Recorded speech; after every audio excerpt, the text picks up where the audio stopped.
Hello, little one. Are you ready to sit with Omar and listen to a new story? So come on in, snuggle in real close, and let's look at this new book. Tonight we start A Girl of the Limberlost by Jean Stratton Porter. I'm going to read one chapter. You ready? Close your eyes. Let the little rocking chair calm and ease you. And let's listen to this story about Elnora. Chapter 1.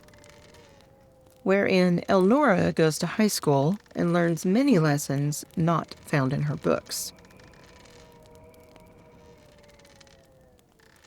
Elnora Comstock, have you lost your senses? Demanded the angry voice of Catherine Comstock while she glared at her daughter.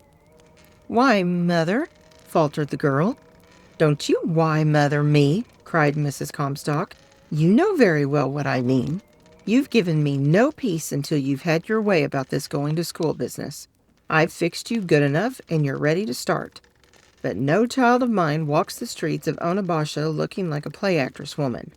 You wet your hair and comb it down modest and decent, and then be off, or you'll have no time to find where you belong.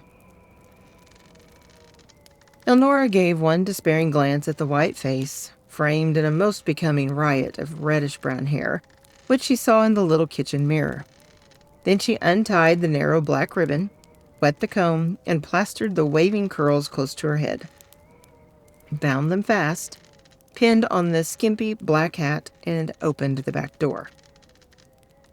You've gone so plumb daffy you are forgetting your dinner, jeered her mother. I don't want anything to eat, replied Elnora.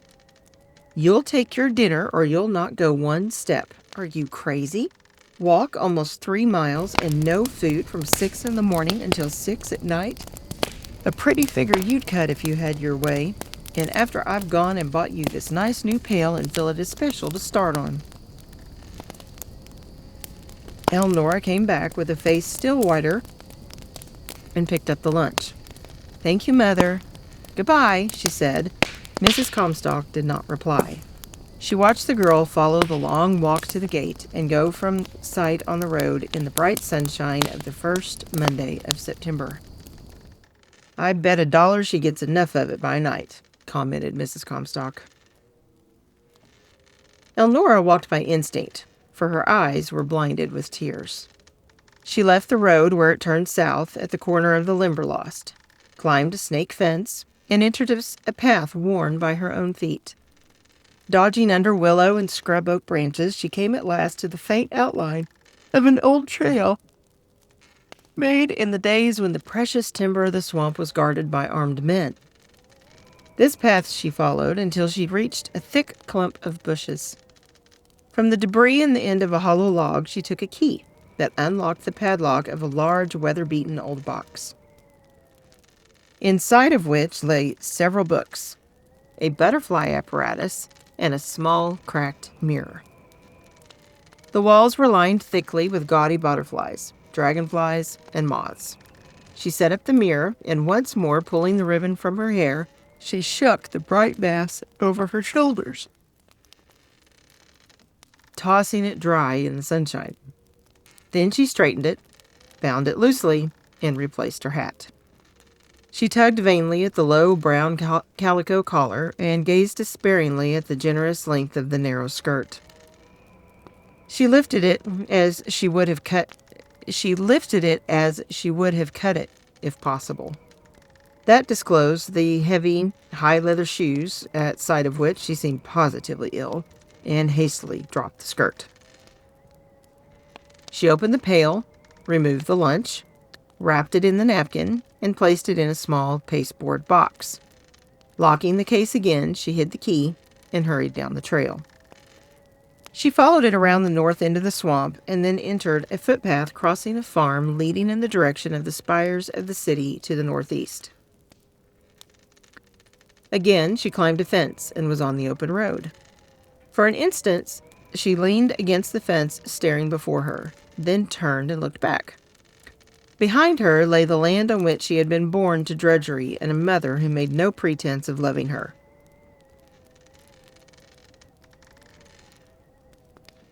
Before her lay the city through whose schools she hoped to find means of escape and the way to reach the things for which she cared.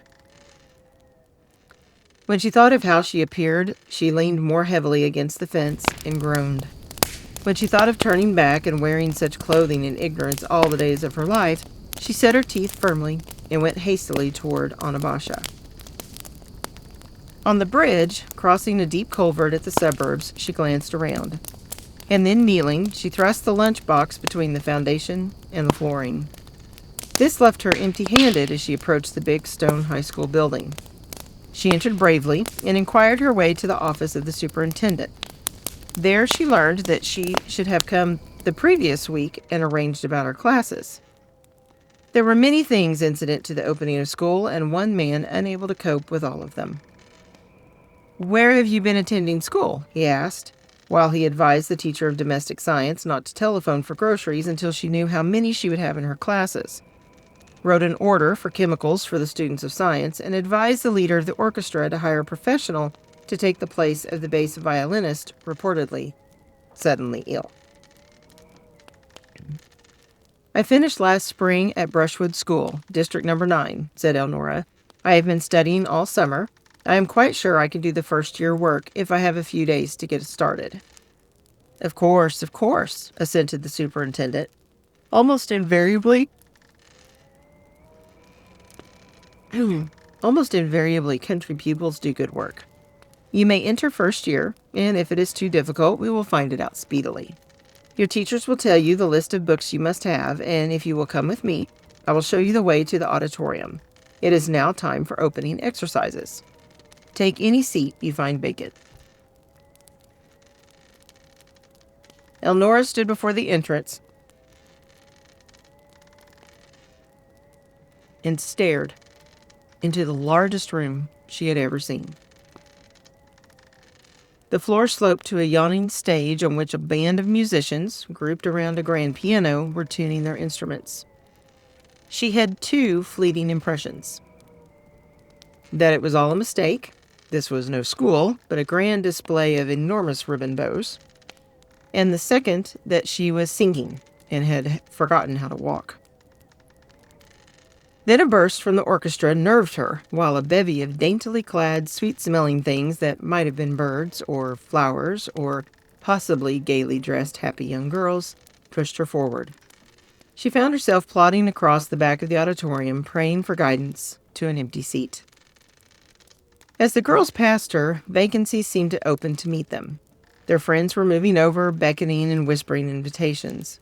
Everyone else was seated, but no one paid any attention to the white-faced girls stumbling half-blindly down the aisle next the farthest wall. So she went on to the very end facing the stage. No one moved, and she could not summon courage to crowd past others to several empty seats she saw. At the end of the aisle, she paused in desperation, while she stared back at the whole forest of faces, most of which were now turned upon her. In a flash came the full realization of her scanty dress, her pitiful little hat and ribbon, her big, heavy shoes, her ignorance of where to go or what to do, and from a sickening wave which crept over her, she felt she was going to become very ill. Then, out of the mass, she saw a pair of big, brown boy eyes, 3 seats from her, and there was a message in them. Without moving his body, he reached forward and with a pencil touched the back of the seat before him. Instantly, Elnora took another step, which brought her to a row of vacant front seats. She heard laughter behind her. The knowledge that she wore the only hat in the room burned her. Every matter of moment, and some of none at all. Cut in stone. She had no books. Where should she go when this was over? What would she give to be on the trail going home? She was shaking with a nervous chill when the music ceased, and the superintendent arose, and coming down to the front of the flower-decked platform, opened a Bible and began to read. Elnora did not know what he was reading, and she felt that she did not care. Wildly, she was racking her brain to decide whether she should sit still when the others left the room or follow. and asked some of them where the freshmen went first. In the midst of the struggle, one sentence fell on her ear. "Hide me under the shadow of thy wings." Elnora began to pray frantically. "Hide me, O God, hide me under the shadow of thy wings." Again and again she implored that prayer, and before she realized what was coming, everyone had arisen and the room was emptying rapidly. Elnora hurried after the nearest girl, and in the press at the door touched her sleeve timidly. "Will you please tell me where the freshmen go?" she asked huskily. The girl gave her one surprised glance and drew away. "Same place as the fresh women," she answered, and those nearest her laughed. Elnora stopped praying suddenly, and the color crept into her face. "I'll wager you are the first person I meet when I find it," she said, and stopped short. "Not that. Oh, I must not do that," she thought in dismay. "Make an enemy the first thing I do. Oh, not that." She followed with her eyes the young people separated in the hall, some climbing stairs, some disappearing down side halls, some entering adjoining doors. She saw the girl overtake the brown-eyed boy and speak to him. He glanced back at Elnora with a scowl on his face. Then she stood alone in the hall. Presently, a door opened, and a young woman came out and entered another room. Elnora waited until she returned and hurried to her. "Would you tell me where the freshmen are?" she panted. "Straight down the hall, 3 doors to your left," was the answer as the girl passed. "1 minute, please. Oh, please," begged Elnora. "Should I knock or just open the door?" "Go in and take a seat," replied the teacher. "What if there aren't any seats?" gasped Elnora. "Classrooms are never half filled." "There will be plenty," was the answer. Elnora removed her hat. There was no place to put it, so she carried it in her hand. She looked infinitely better without it. After several efforts, she at last opened the door, and stepping inside, faced a smaller and more concentrated battery of eyes. "The superintendent sent me. He thinks I belong here," she said to the professor in charge of the class. But she never before heard the voice with which she spoke. As she stood waiting, the girl of the hall passed on her way to the blackboard, and suppressed laughter told Elnora that her thrust had been repeated. "Be seated," said the professor. And then, because he saw Elnora was desperately embarrassed, he proceeded to lend her a book and to ask her if she had studied algebra.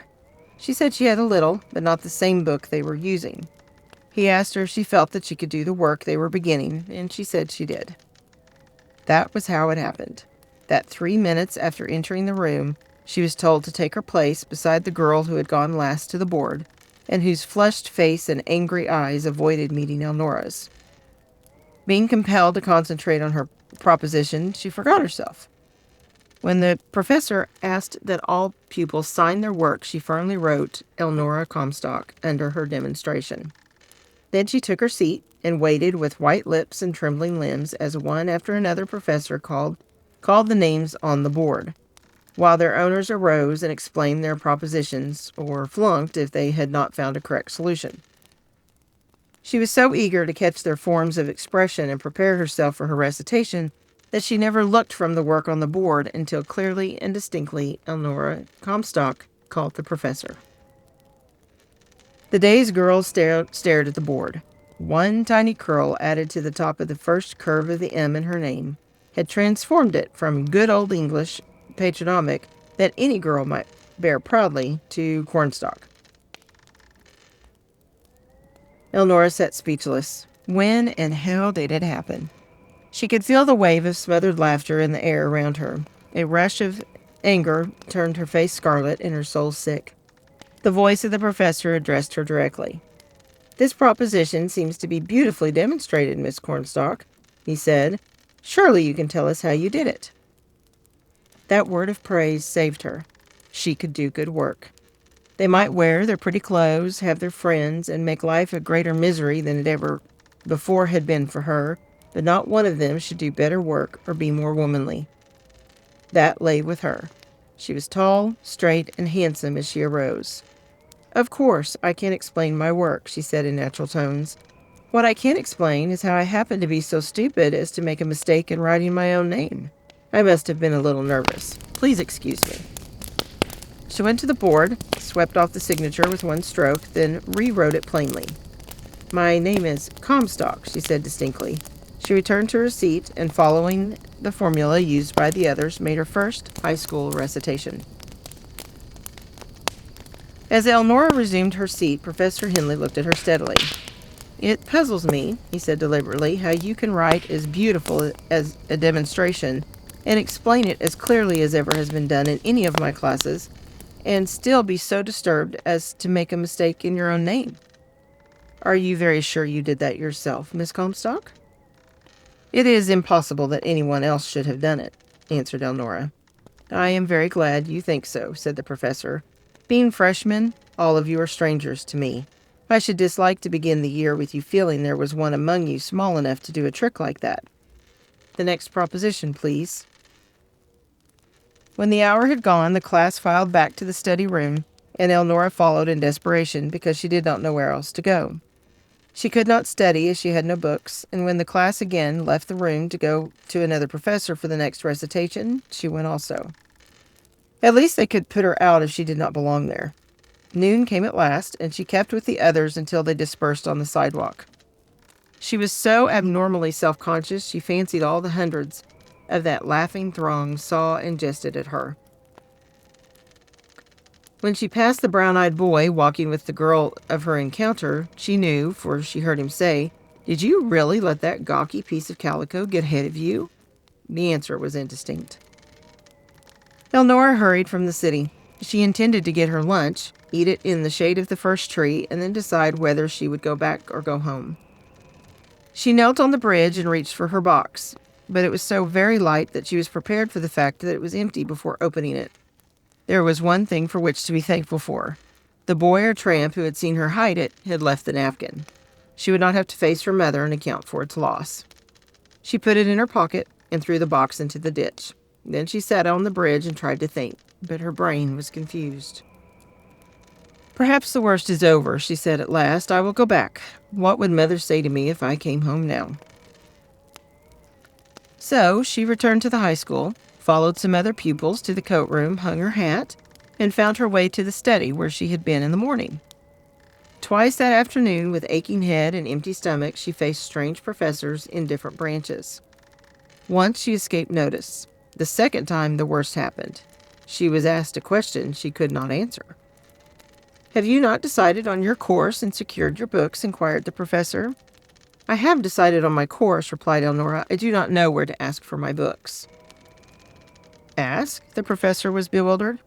"I understood the books were furnished," faltered Elnora. "Only to those bringing an order from the township trustee," replied the professor. "No. Oh, no," cried Elnora. "I will have them tomorrow," and gripped her desk for support, for she knew that was not true.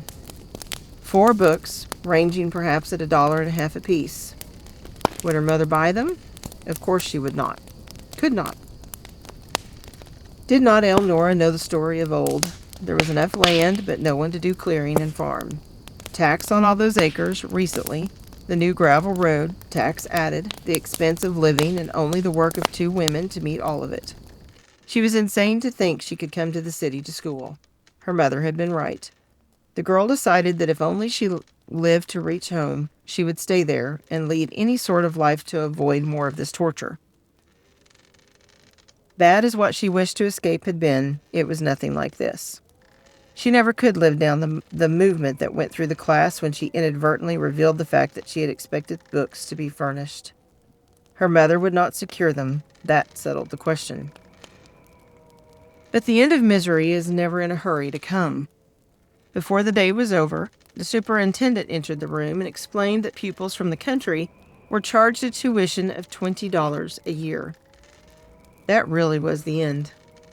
Previously, Elnora had canvassed a dozen methods for securing the money for books, ranging all the way from offering to wash the superintendent's dishes to breaking into the bank. This additional expense made her plans so wildly impossible, there was nothing to do but hold up her head until she was from sight. Down the long corridor, alone among hundreds, down the long street, alone among thousands. Out into the country she came at last. Across the fence and field, along the old trail once trodden by a boy's bitter agony, now stumbled a white-faced girl sick at heart. She sat on a log and began to sob in spite of her efforts at self-control. At first, it was physical breakdown. Later, thought came crowding. Oh, the shame, the mortification. Why had she not known of the tuition? How did she happen to think that in the city books were furnished? Perhaps it was because she had read they were in several states. But why did she not know? Why did not her mother go with her? Other mothers, but when had her mother ever been or done anything at all like other mothers? Because she never had been, it was useless to blame her now. Elnora realized she should have gone to town the week before, called on someone, and learned all these things herself. She should have remembered how her clothing would look before she wore it in public places. Now she knew, and her dreams were over. She must go home to feed chickens, calves, and pigs, wear calico and coarse shoes, and with averted head pass a library all her life. She sobbed again. "For pity's sake, honey, what's the matter?" asked the voice of the nearest neighbor, Wesley Sinton, as he seated himself beside Elnora. There, there, he continued, smearing tears all over her face in an effort to dry them. "Was it as bad as that now? Maggie has been just wild over you all day. She's got nervouser every minute. She said we were foolish to let you go. She said your clothes were not right. You ought not to carry that tin pail, and that they would laugh at you. By gum, I see they did." "Oh, Uncle Wesley," sobbed the girl. "Why didn't she tell me?" "Well, you see, Elnora, she didn't like to. You got such a way of holding up your head and going through with things. She thought some way that you'd make it till you got started, and then she began to see 100 things we should have done. I reckon you hadn't reached that building before she remembered that your skirts should have been pleated instead of gathered, your shoes been low and lighter for hot September weather, and a new hat. Were your clothes right, Elnora?" The girl broke into hysterical laughter. "Right," she cried. "Right. Uncle Wesley, you should have seen me among them. I was a picture. They'll never forget me. No, they won't get the chance, for they'll see me again tomorrow." "Now that is what I call spunk, Elnora. Downright grit," said Wesley Sinton. "Don't you let them laugh you out. You've helped Margaret and me for years at harvest and busy times. What you've earned must amount to quite a sum. You can get yourself a good many clothes with it." "Don't mention clothes, Uncle Wesley," sobbed Elnora. "I don't care now how I look. If I don't go back, all of them will know it's because I'm so poor I can't buy my books." "Oh, I don't know, as you are so dratted poor," said Sinton meditatively. "There are 300 acres of good land, with fine timber as ever grew on it.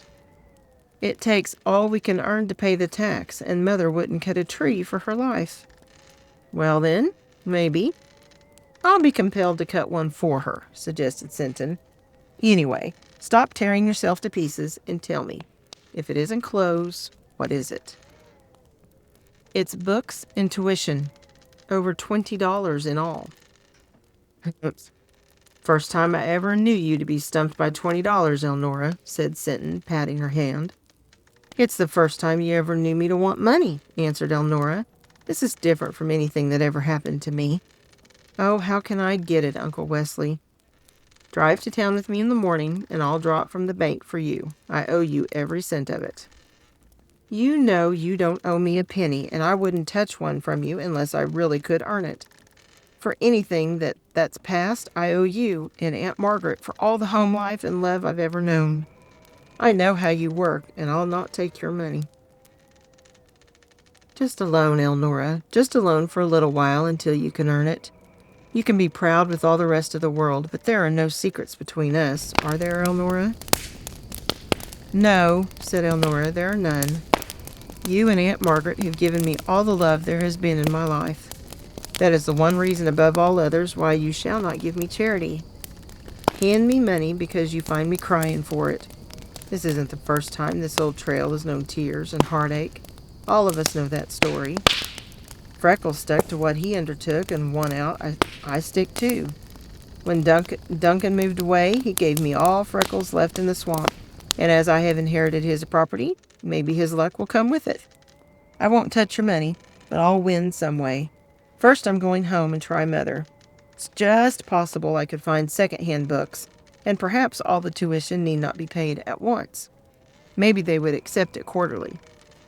But oh, Uncle Wesley, you and Aunt Margaret keep on loving me. I'm so lonely, and no one else cares. Wesley Sinton's jaws met with a click. He swallowed hard on bitter words and changed what he would have liked to say 3 times before it became articulate. Elnora, he said at last, if it hadn't been for one thing, I'd have tried to take legal steps to make you ours when you were 3 years old. Maggie said then it wasn't any use, but I've always held on. You see, I was the first man there, honey, and there are things, you see, that you can't ever make anybody else understand. She loved him, Elnora. She just made an idol of him. There was that oozy green hole with the thick scum broke, and 2 or 3 big bubbles slowly rising that were the breath of his body.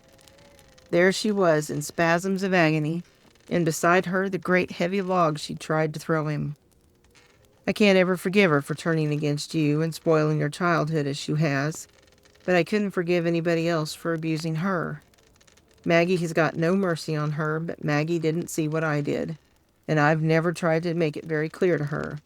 It's been a little too plain for me ever since. Whenever I look at your mother's face, I see what she saw, so I hold my tongue and say in my heart, give her a mite more time. Someday it will come. She does love you, Elnora. Everybody does, honey. It's just that she's feeling so much she can't express herself. You be a patient girl and wait a little longer.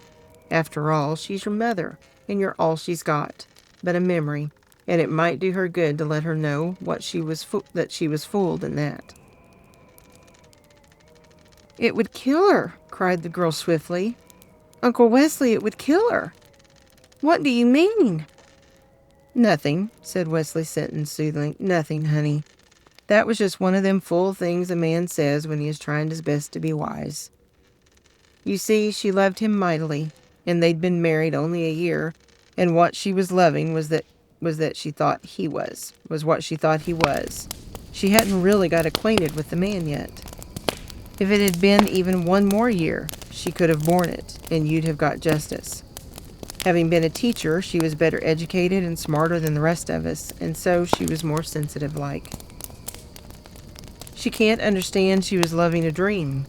So, I say it might do her good if somebody that knew could tell her, but I swear to gracious I never could. I've heard her out at the edge of that quagmire calling in them wild spells of hers off and on for the last 16 years, and imploring the swamp to give him back to her. And I've got off of bed when I was pretty tired and come down to see she didn't go in herself or harm you. What she feels is too deep for me. I've got to respect in her grief, and I can't get over it. Go home and tell your ma, honey, and ask her nice and kind to help you. If she won't, then you got to swallow that little lump of pride in your neck and come to Aunt Maggie like you've been a-comin' all your life.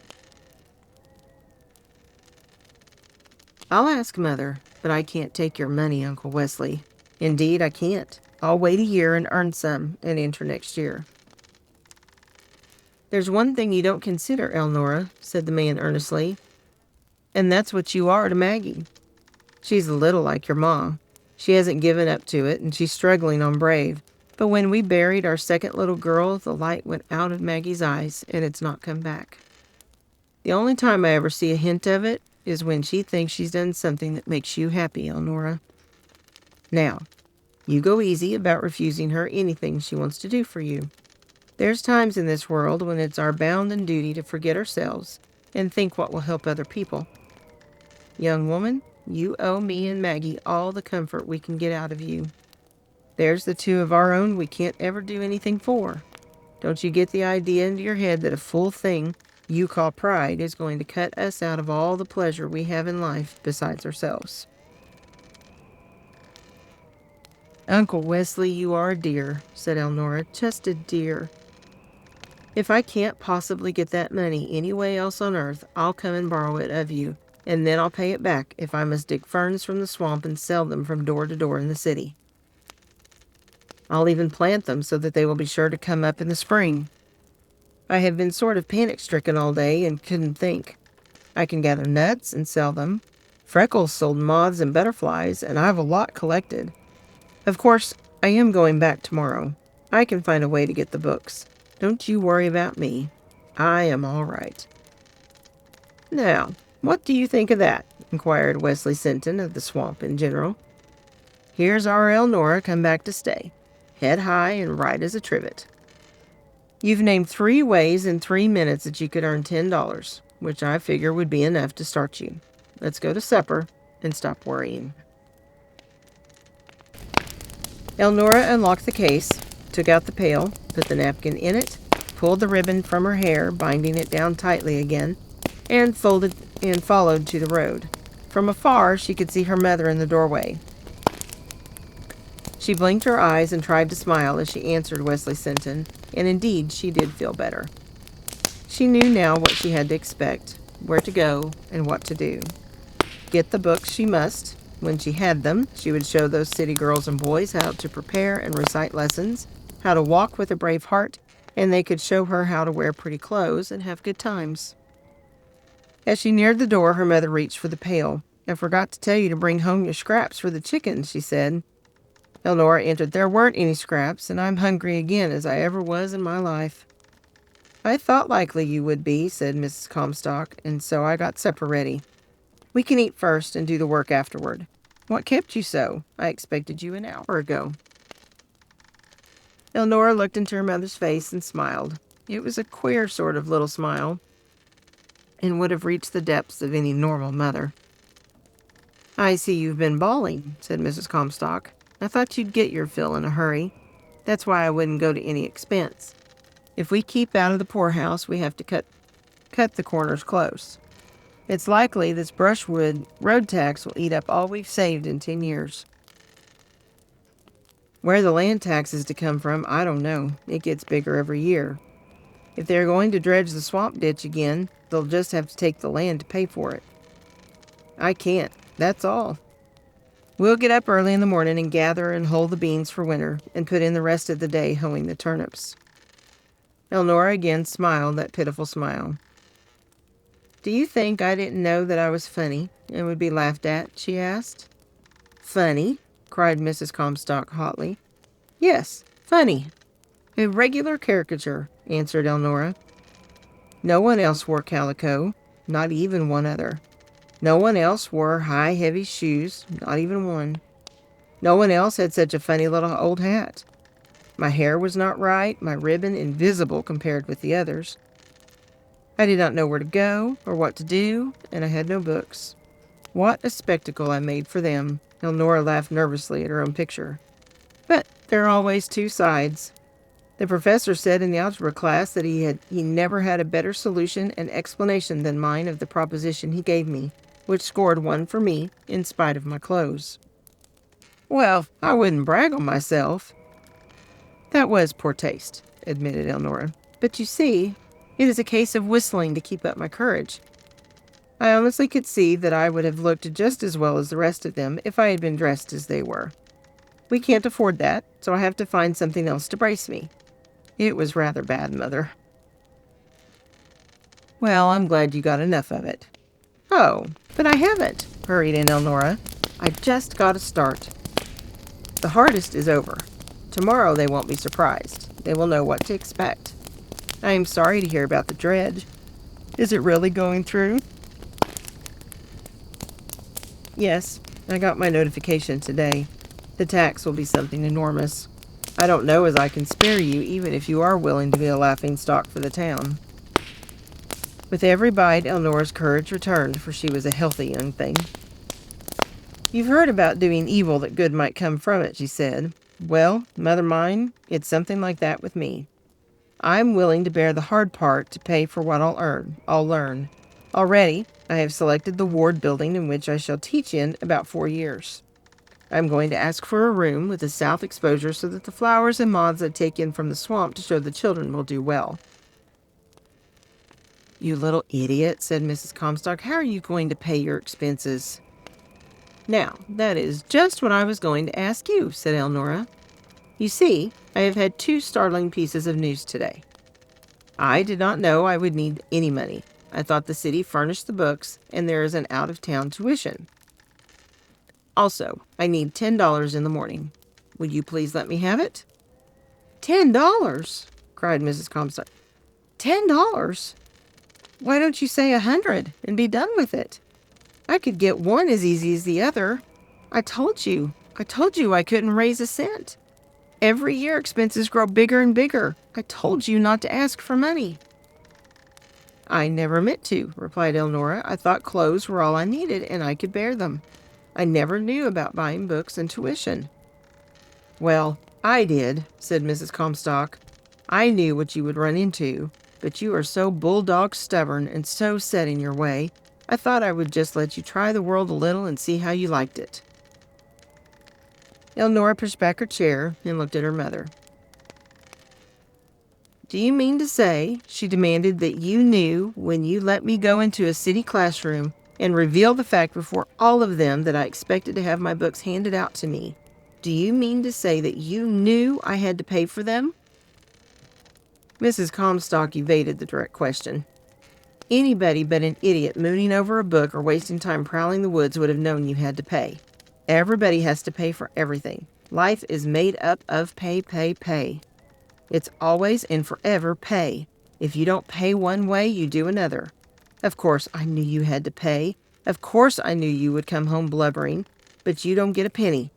I haven't 1 cent, and I can't get one. Have your way if you are determined, but I think you will find the road somewhat rocky." "Swampy, you mean, Mother," corrected Elnora. She arose, white and trembling. "Perhaps someday God will teach me how to understand you. He knows I do not now. You can't possibly realize just what you let me go through today, or how you let me go, but I'll tell you this. You understand enough that if you had the money and would offer it to me, I wouldn't touch it now.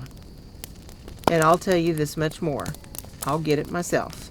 I'll raise it and do it some honest way. I am going back tomorrow, the next day, and the next. You need not come out. I'll do the night work and hoe the turnips." It was 10 o'clock when the chickens, pigs, and cattle were fed, the turnips hoed, and a heap of bean vines was stacked beside the back door.